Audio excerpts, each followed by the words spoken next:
Welcome everybody to Rose Misty's channel. This is something I might like to start doing. I would call it weekend review of WWE. So yeah, I'm just gonna be reviewing what happened in AEW of the week. This video is going up Monday, but it will usually go up Sunday. But this week is going up Monday cause the Royal Rumble is happening. So I will do my predictions after the Raw review. But let's talk about Raw. So the first thing I want to talk about is that Seth Rollins and Buddy Murphy become the Raw Tag Team Champions. Um, so I guess they had a match. So I guess it was Kevin, Joe, and the Viking Raiders came out, and I guess um Seth Rollins said we'll see you later in the match, and I guess the Viking Raiders accepted. So um yeah, I was in a backstage interview, and then I guess when they had the match, it was an incredible match.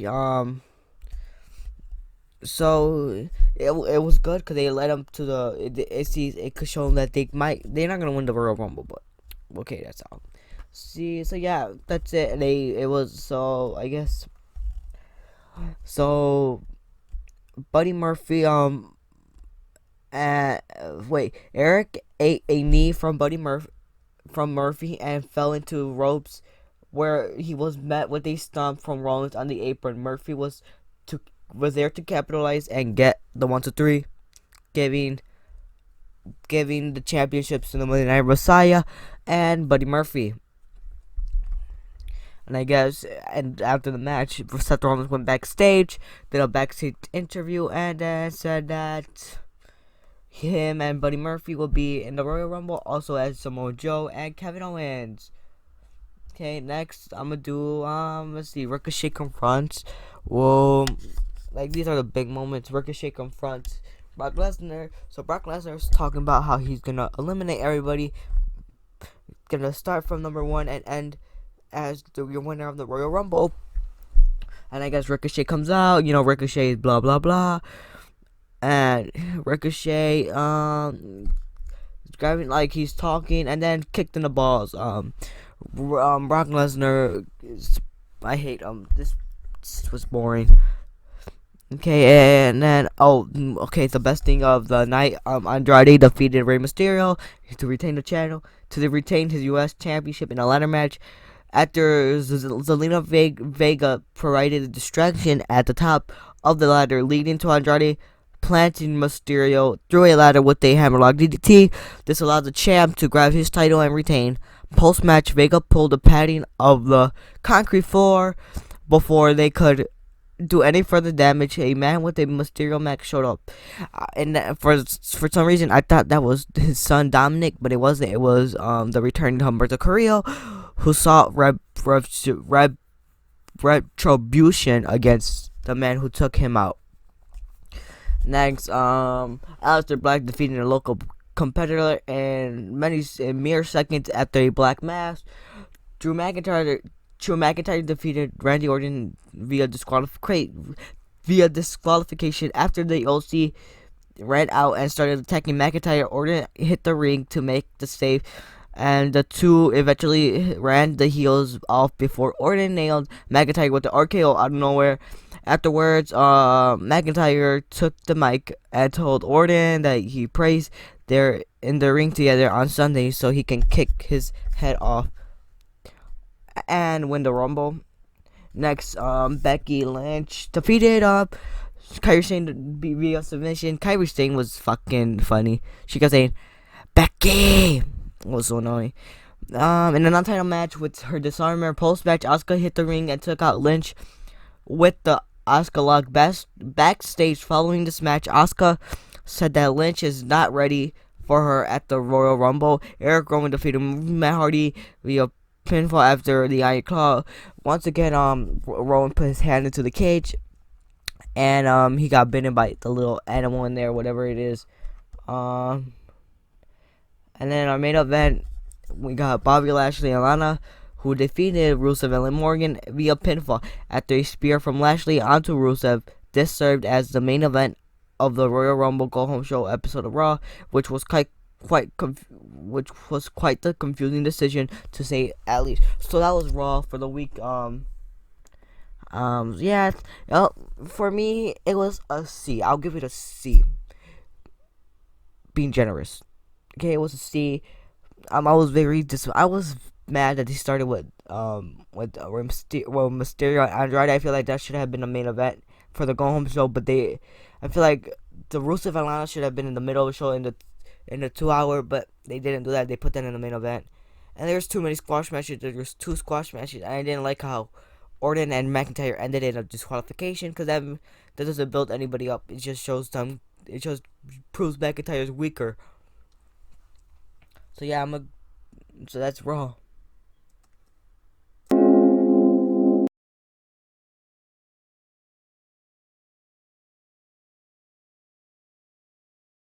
Okay, so now we're here with my Royal Rumble 2020 predictions. So of course I'm gonna start off with the most important match is the Royal Rumble. So far we have Brock Lesnar, which is number 1.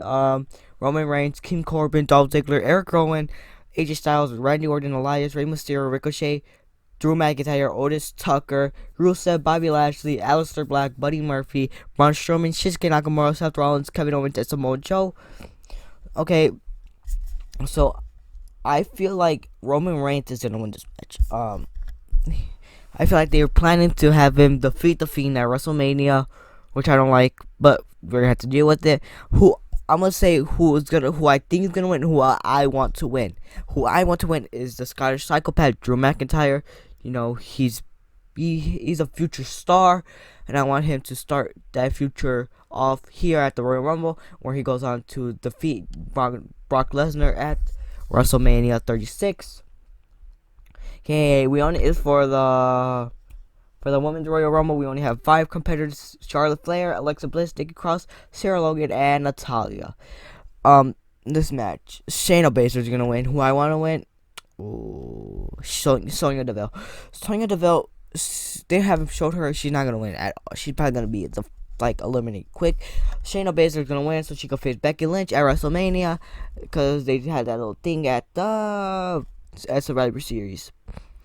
So yeah, that's all for the Royal Rumble matches. Like, I'm not even that hyped for them. Is that even like something that's, oh yeah, the Royal Rumble? They haven't even built the Royal Rumble like it's something big like they did years past. But you know, it's WWE. For the Universal Championship, it will be the Fiend Bray Wyatt versus Daniel Bryan in a strap match. Bryan earned another shot at Wyatt and the Universal title when he defeated The Miz and Baron Corbin on the SmackDown of December 27th edition. On the December 27th edition of SmackDown, after Bryan had dumped Wyatt with his help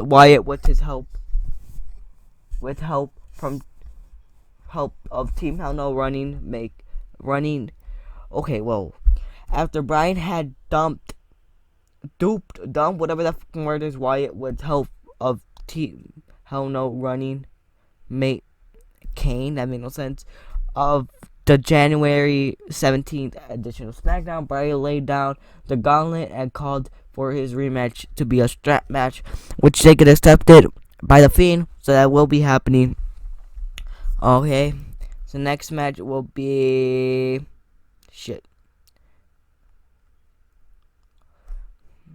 Next match will be for the Raw Women's Championship. See, this match is so predictable. Oh, I forgot to do my prediction for the Universal Championship match. Woo! I feel like the Fiend is gonna win. Yeah, I feel like Daniel Bryan, cause if Daniel Bryan won, people will be pissed. But the Fiend, he's strong. Nobody who's gonna beat him. So yeah, I'm gonna give it to the Fiend. Yeah, the Fiend. Yeah, I'm gonna give it to the Fiend. Next, for the Raw Women's Championship, the most predictable match. Okay, it's the story of Lynch self-doubt began largely linked to her inability to overcome Asuka when the two have clashed, led to led to Lynch to the rare role of the a champion seeking out a match from a challenger. Now she'll get a chance to earn retribution she seeks when this anti when this much and okay anticipated rematch occurs in Houston. The only reason it's predictable is because Asuka is first off a women's tag team champion, and she keeps dominating Becky Lynch. And if you notice something, every time you dominate someone, you don't win the match. You don't win the big match. And Becky Lynch, even though she's gonna have Kairi Sane at her corner, it ain't gonna be enough. Becky Lynch is probably gonna do something to Kairi Sane before the match, and then disarm her to Asuka. Asuka taps out. Becky Lynch retains. Goes on to WrestleMania to face.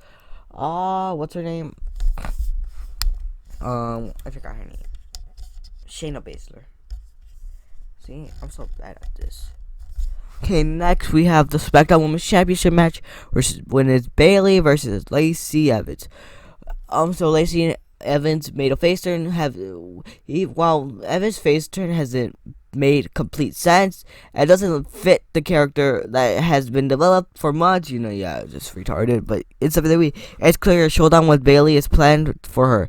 Bayley and Sasha Banks have tormented Evans, including mocking her young daughter during the December 20th edition of SmackDown, adding some extra spice to the match as Evans defeated Bayley clean on a recent episode of SmackDown, earning herself a shot at the title in Houston. I'm giving this to Lacey.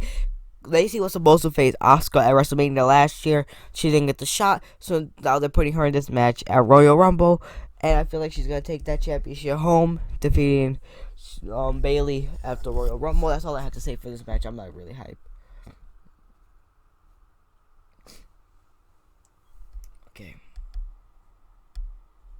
Next, I'm gonna do Sheamus versus Shorty G. Shorty G defeated Dash Wilder, I think. Then the Revival attacked it. We hear Sheamus coming out. Sheamus ran out the Revival.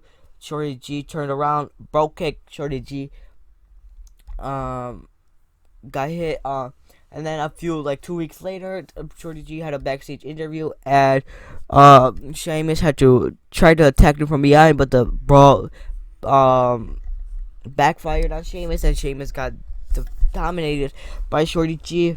So yeah, I don't care about this match. Sheamus gonna win. Next, for the United States Championship, Andrade versus Humberto Carrillo. In Andrade's pursuit of the U.S. title, Andrade managed to win a gauntlet match to become number one contender. In the course of the win, Andrade exposed the ringside concrete before hitting Humberto with a hammerlock DDT, taking him out of action for weeks. Andrade defeated Rey Mysterio to win the title, and now Carrillo is looking to make him pay for his actions and his return in his in-ring return at the Rumble. Andrade, I feel like they're doing good with Andrade. I don't feel like they're gonna take it off of Andrade, because Andrade is gonna be a big star in the future. I feel like they're gonna let Humberto fall and see what happens with him. But right now, nobody really cares about Humberto because he doesn't have a character. Andrade has a character. Andrade and Zelina Vega are great together, have character. Humberto is just the guy with dimples, smiling. So I feel like they're gonna give it to Andrade. And in this match, Andrade is gonna win with the hammerlock DDT. And Roman Reigns versus King Corbin. Roman Reigns is gonna win in the Falls Count Anywhere match. Yeah, that's it for that. Okay, now I'm gonna move into my NXT review. Okay, so now we're here with my NXT review. Woohoo! Okay, so of course, Wednesday, NXT did not show that not waste time. Anytime getting started, getting to action. With the first match being the semifinal match, with being the semifinal of the Dusty Rhodes Tag Team Classic, with Bobby Fish and Kyle O'Reilly from the Undisputed Era taking on James Drake and Zach Gibson, who are the grizzled young veterans. for the first few minutes were furious exchanges of strikes and counters. O'Reilly eventually took control by yanking Zach Gibson's leg over the middle rope. The Undisputed Era dominating the match until the break. Gibson and Drake were able to turn things around, around while the match was being shown side by side with the commercials. Fish came in hot when the show returned and fought both opponents for as long as he could. He managed to kick out of a double team move, which gave O'Reilly enough time to recover. Imperium's music hit and the group appeared on the perch above the crowd. The distraction allowed Gibson and Drake to hit their finisher for the victory. So that was a great match. It looks like for the first round, the Grizzly Young Veterans defeated the Time Splitters. So I feel like the Undisputed Era should have gone, but it looks like the Grizzly Young Veterans went. Next, we had Io Shirai versus Toni Storm. Io Shirai and Toni Storm began with a physical lockup that saw the former take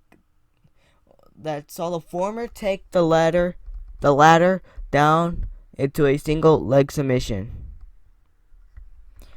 The former NXT UK Women's Champion quickly countered out of it, offered her hand as a sign of respect. Shirai batted her hand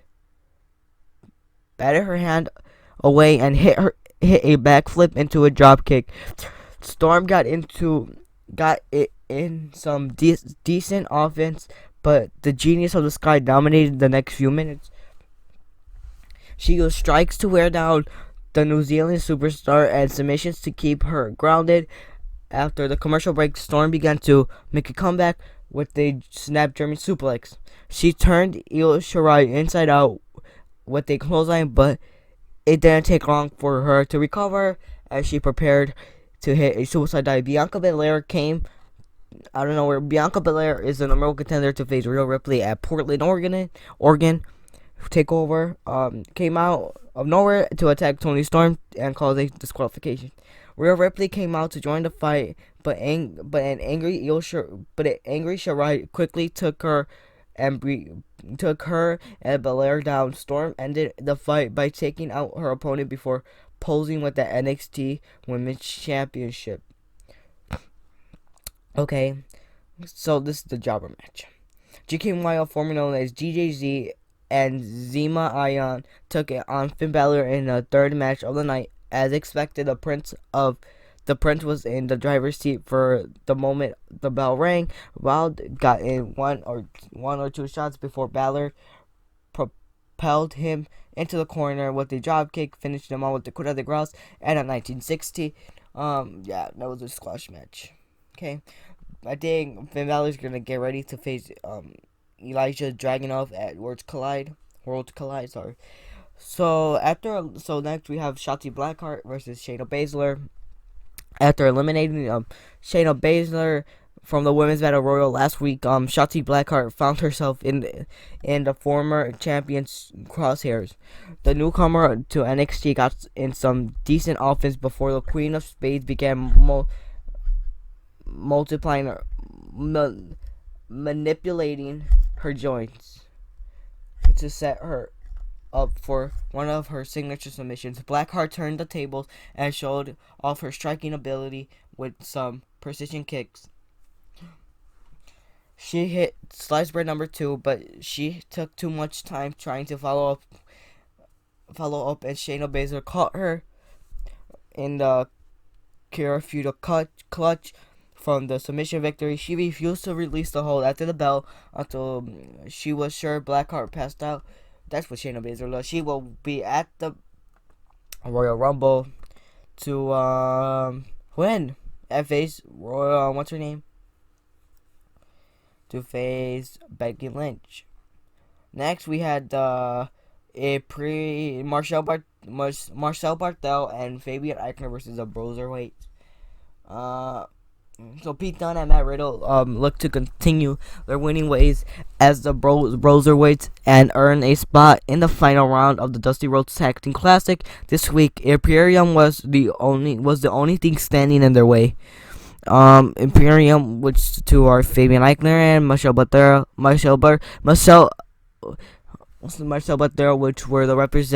which represented their stable, but wherever they go, Walter and Alexander Wolf are sure to be close by. This was a fast-paced encounter with a lot of back and forth action. Nobody had control for more than a minute, and it took like either team. It looked like either team could win at several points of this match. Walter taunted Dunne with the UK Championship. He took from him at NXT Takeover New York, and the distraction allowed his stablemates to take over before the break. The final exchange received a "This is awesome" chant from the crowd after a wild series of maneuvers. Dunne and Riddle picked up the win. So for the finals of the Dusty Rhodes Tag Team Classic, it would be what's their name? The Bristol Young Veterans versus the Broserweights, which I feel like it would have been better if it was Imperium versus the Undisputed Era, but we don't always get what we want. Okay, next match, which is our main event of NXT. It is Keith Lee versus Roderick Strong for the North American Championship. Strong mistakenly tried to chop Keith Lee early in the match, which led to the Limitless One knocking him from the corner to corner with some chops of his own. For the first few minutes before the break, Lee had an answer for everything his opponent tried. He returned to see the big man continuing to put the champion through the ringer. Fish, O'Reilly, and Adam and Cole did what they do best and distracted Lee long enough for Strong to recover and take him out on the apron. With a basement dropkick, he immediately began focusing on the ankle the UE hurt last week with a steel chair. So last week, Keith Lee was cutting a promo on Roderick Strong. The Undisputed Era came out, put a chair on the ankle, and I guess they jumped on it, and I guess it hurt his ankle. The challenger Keith Lee made a comeback, but a missed moonsault allowed Strong to apply an ankle lock. Lee fought through it and found a way to hit his finisher and win the match and become the new North American champion. After he left the arena, Imperium showed up to end the night by brawling with the Undisputed Era. So I liked tonight's show. It was a nice show. I was happy that Keith Lee won. Keith Lee needed some leverage, and he got that leverage by defeating them. So that was NXT. I'm gonna move on to AEW. So let's go on to AEW. So I am here with my AEW review. So let's get into it. The first match. So this week we came in from the Chris Jericho's Rock and Wrestling Ranger at Sea. So the first match we had was SCU, our tag team champions, defending their titles against Kenny Omega and Hangman Page. The sudden right of Hangman Page and Kenny Omega was as a tag team got them in a championship opportunity against SCU, Scorpio Sky, and Frankie Kazarian to kick off this week's show. Well, what started as a friendly exchange gave way to an explosive shoving match between Sky and Page. Omega tagged in and things simmered down. He controlled the action until Page tagged back in and found himself isolated from his teammate. A nasty release German suplex momentarily stunned Page and allowed the champions to continue their role A big clothesline from Hangman turned Kazarian inside out. Page tagged Omega in, and the cleaner unloaded and on the opposition, including a snapdragon suplex to Kazarian and a fisherman buster to Sky for a near fall. Omega blasted Sky with a V-trigger and set for the one-winged angel, but Sky wiggled free and he delivered a big Hurricane Rana off the top rope. Omega fought out of a TKO, but ate a lariat buckshot from Page. Lariat buckshot, a buckshot lariat from Page. Back from the break, Page launched Kazarian across the squared circle when a fallaway slam. SCU recovered and delivered it. SCU later, but Page broke up the pin. Hangman set Sky to the floor and delivered the buckshot lariat to Kazarian to win the tag team titles. So the result was Page and Omega defeat SCU and become the titles. What happened at the end? So what's it called? The Elite come out and celebrate, but Hangman leaves the ring and celebrates by himself. Next we have Priscilla Kelly versus DMD. DMD Britt Baker. Okay. So 2 women seeking to establish themselves in the women's title contention squared off this week as Dr. Britt Baker battled with Hell's favorite hairlot, Priscilla Kelly, in singles competition. A newly aggressive Baker took the fight to Kelly early, controlling the pace of the bout into the commercial break. After the commercial break, Kelly delivered a big drop kick to the exposed back of her opponent, but Britt Baker fired off a series of clotheslines in response, followed by a corner knee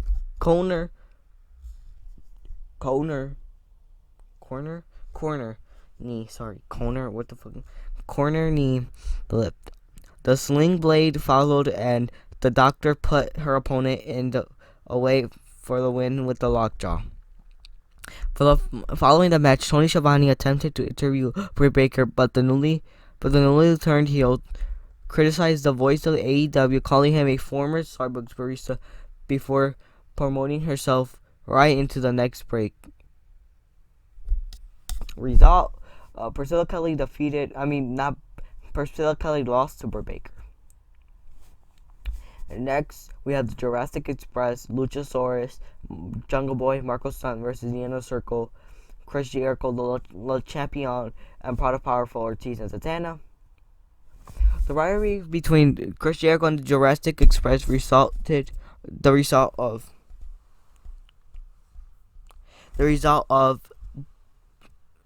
of Jungle Boy surviving a 10-minute beatdown from the AEW World Champion. Continued this week as Jericho, Santana, and Ortiz battled Jungle Boy, Marco Stunt, and Luchasaurus in a huge 6-man tag. The babyfaces seized control early,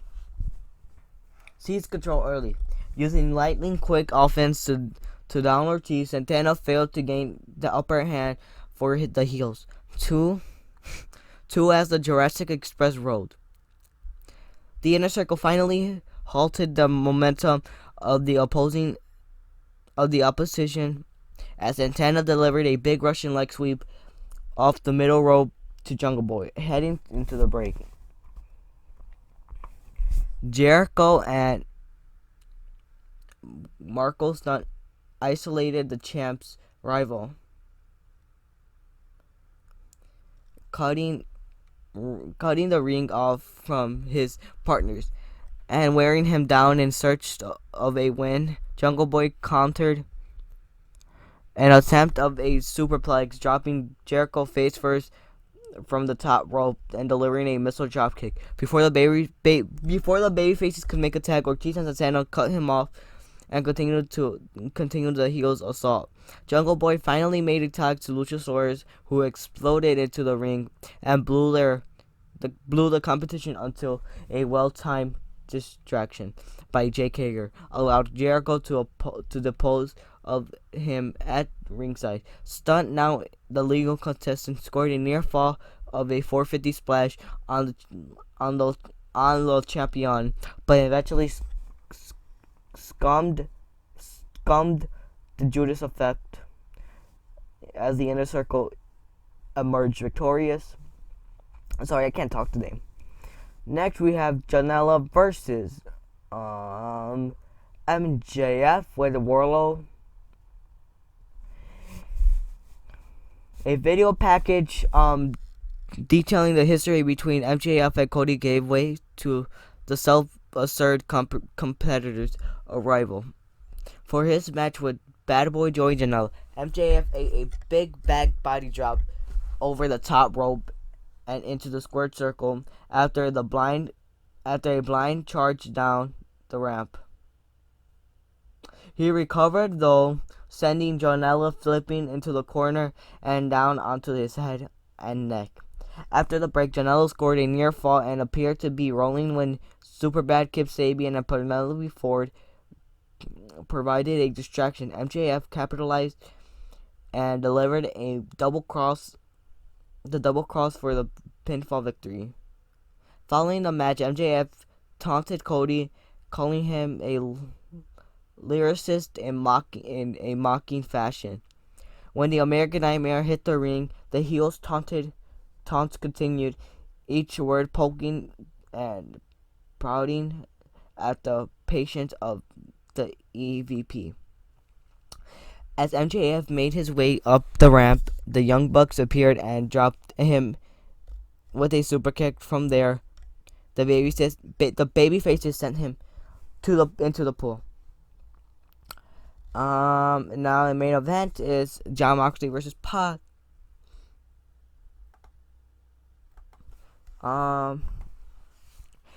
The top two competitors to the AEW World Heavyweight Championship battled in the main event of Dynamite as Jon Moxley faced Pac for the right to challenge Chris Jericho on pay-per-view, February 29. The last time the competitors squared off, the match ended in a time limit draw. The tenacious Jon Moxley, his eye wrapped after the vicious assault by Jericho, and on last week's show found himself the defensive heading into the break. Back from the commercial, Jon Moxley turned the bastard inside out with a huge lariat. Pac recovered and tried for his superplex, but Moxley fought out and dropped him to the mat below. Moxley looked for a top rope elbow drop, but Pac got his knees up, and he tried for the brutalizer, but Moxley countered for a 2 count. Relentless in his attack, Pac kicked away at the eye of his opponent, targeting the injured body, part in an attempt to score the covered high-stakes win. Pac tried to separate Black Arrows, but missed on both. Tried for 2 separate Black Arrows, but failed on both, keeping his opponent's chances at victory alive. A DDT by Jon Moxley appeared to have things trending in his favor, but Pac again halted his momentum after a brief back and forth on the floor. Moxley again scaled the ropes. Again, Pac caught him, this time delivering a superplex. The bastard ripped the bandage of Moxley's eye and rained down on it with fury. The right of Jon Moxley caught his opponent off guard with a small package, then led up to a double arm DDT. The paradigm shift came next as Moxley crashed his ticket to Revolution, so Moxley defeated Pac. That was a great show. That's all I had to say for AEW. Next, we will see my Royal Rumble and Worlds Collide review. So that was AEW. Now it's time to go to Worlds Collide. So we're here now with SmackDown. Okay, so this is my SmackDown review. I might do 205 Live. I don't know, but we will try to do 205 Live. Okay, so the show starts up with Roman Reigns, the Usos versus King Corbin, Dolph Ziggler, and Robert Roode. So the 6-man tag pitting Roman Reigns and the Usos against King's Court kicked off the show, but quickly became a 3-on-2 handicap match. I guess Jimmy Uso was trying when Jimmy Uso jumped over the ropes and tweaked his knee coming off the top rope, then fell victim to a zigzag into the steel steps, which looked devastating to Dolph Ziggler and Jimmy Uso.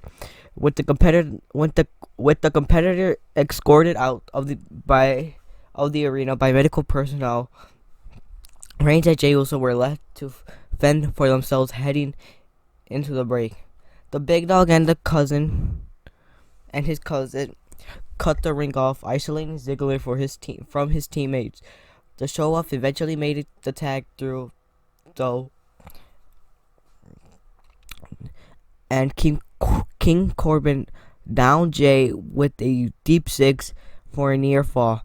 Like their opposition just moments earlier, the heels worked to keep Jey Uso from his partner by cutting the ring off from Reigns.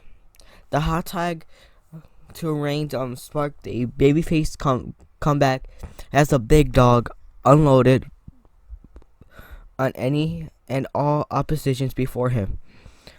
That came to a sudden end when Reigns found himself in the arena floor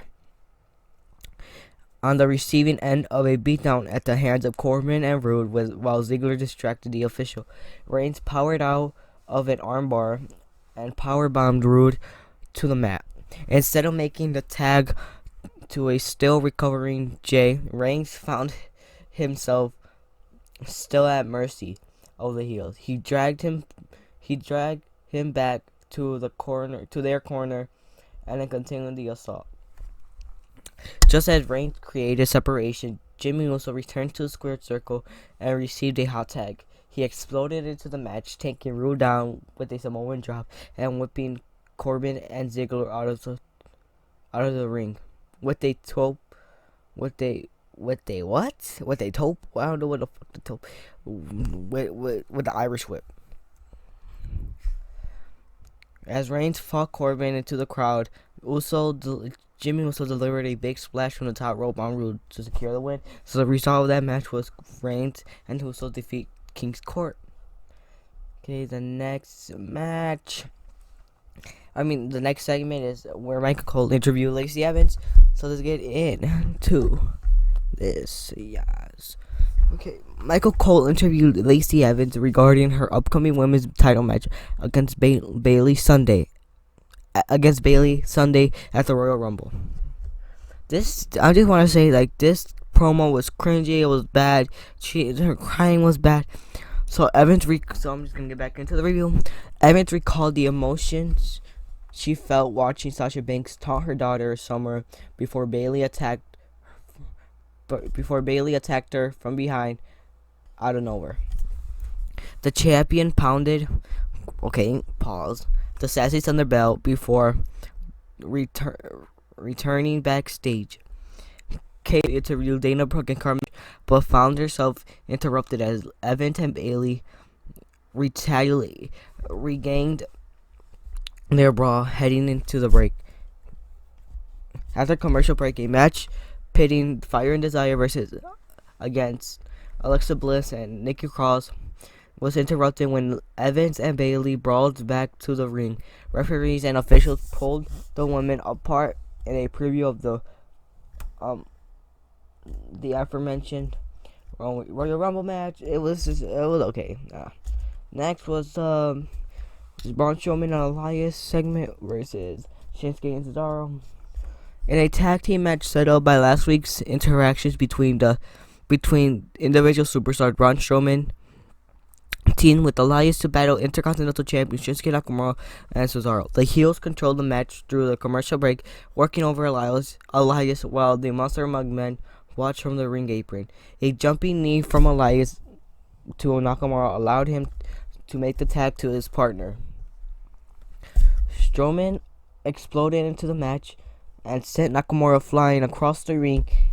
A second rope knee to the face allowed Nakamura to stun his top contender and tag Cesaro into the match. The Swiss Cyborg partnered with the Artist to drop Strowman with a double Russian leg sweep. Strowman recovered, dropped Cesaro with a big power slam, and Elias finished him off with an elbow drop from the top rope. So the result was Strowman and Elias defeat Cesaro and Nakamura, which I don't know why they keep putting Nakamura in these situations where he is the champion. He is the Intercontinental Champion. He should be doing a lot more than what he's doing. It's just retarded. Next was Kofi Kingston versus John Morrison.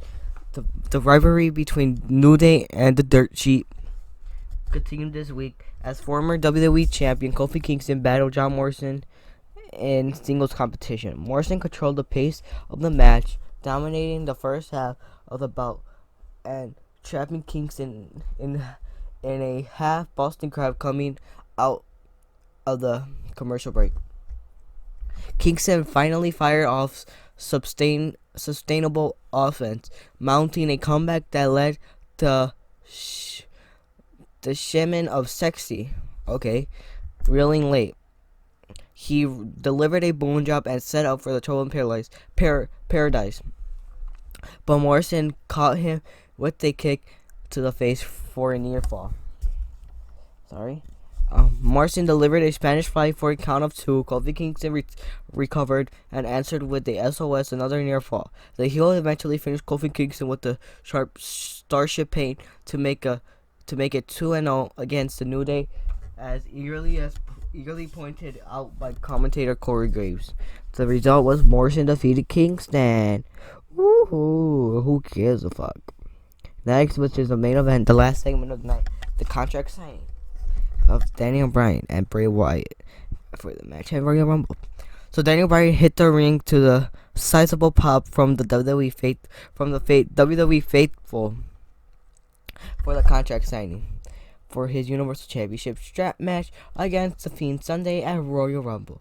Bray Wyatt would not join him until opting to appear via video screen. Wyatt asked why Bryan would want to strap himself to The Fiend and